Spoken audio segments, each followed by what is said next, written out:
on this beautiful journey to start with some of our very dear yoga family.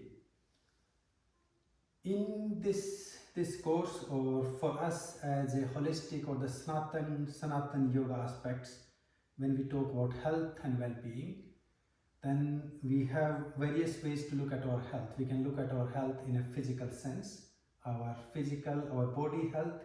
We can sort of understand how our organs or systems, our skeletal system or posture itself, we need it to be very strong, we need to be very comfortable and letting our body to be at its optimum health.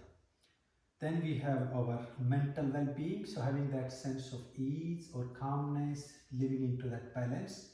We also have our emotional health, where we can find ourselves, tune ourselves to be able to live our emotions, find the way to release them, not holding or clinging on to them, and then gradually enhancing our emotional and mental well-being to live into the higher virtuous values of calmness, happiness, joyfulness, equanimity. We also have our social health, so how we interact with people, how we communicate, how we live in our society. That social health in a yogic perspective can also be understood in context to our planet, our earth, all the elements that we use. And then we have our spiritual health or spiritual well-being, where we can be so disconnected or disassociated with our own self, our own energy. So our yoga provides us all the tools that we need to live complete or holistic health and well-being. So what do we offer in this training, or what yoga really offers us? So we can begin with, as something we all know, one of the aspects we practice is Hatha yoga itself, that provides us all the good tools we need for our physical, mental and emotional health and well-being. It has, in our tradition, we follow a little bit more extended practices, like we have the jatis, all the unstructured loosening up, warming up practices to release, to remove the toxins.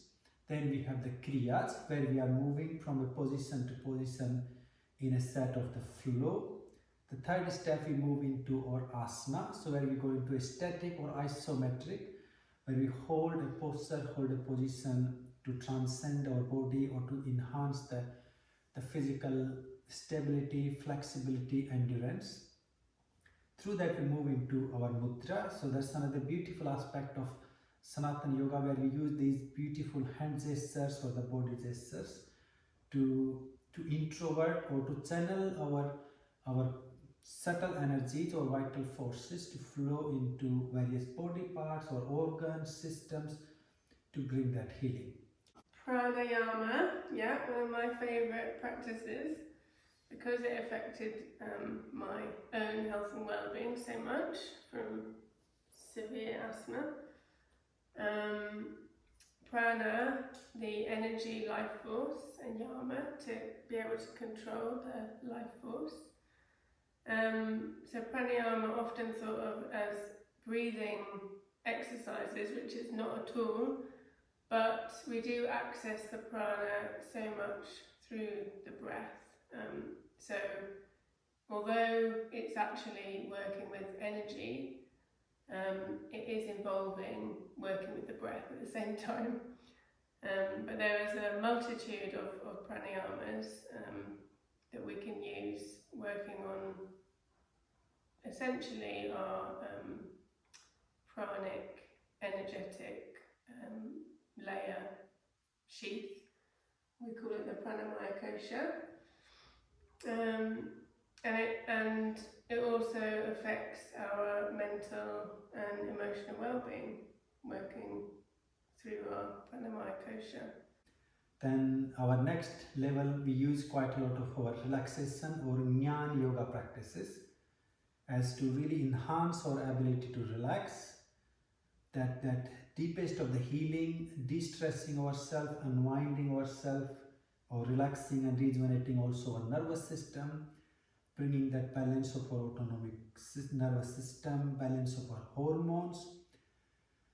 So after relaxation, then we come to the next phase. We have a little bit of our input on the yogic diet, or understanding, what to eat, how to eat, and how much to eat. The concept can be as simple as mitahara, where we also have the concept of our fasting, maybe once in a week or once in a month or half of the day. But we'll talk a little bit on the fasting, food and diet. Through the food and diet, then we can move into our next stage is some of the cleansing practices, satkarmas. So the cleansing practices can really help you to eradicate or remove all the malas or all the toxins, all the unwanted sort of byproducts that is being held in our body for various reasons. Or cleansing again can be as simple as just drinking enough water to keep yourself hydrated, to flush out all the toxins from your blood. After cleansing practices, then we move into more working on our mind. So that will be working on our attitude, our outlook, also our mental and emotional conditioning. So the whole yoga philosophy, where we have the yamas and niyamas and so many other beautiful practices like vairagya or samatvam, equanimity, or the mudita. So many of these beautiful concepts. There are many stories and many sort of practices as a spiritual guidance or the counseling. So we use them as to work on our mental level of our health and well-being. And also another really beautiful aspect of yoga as a holistic health, or a tool for our holistic health management. We have the yogic lifestyle or the life philosophy itself.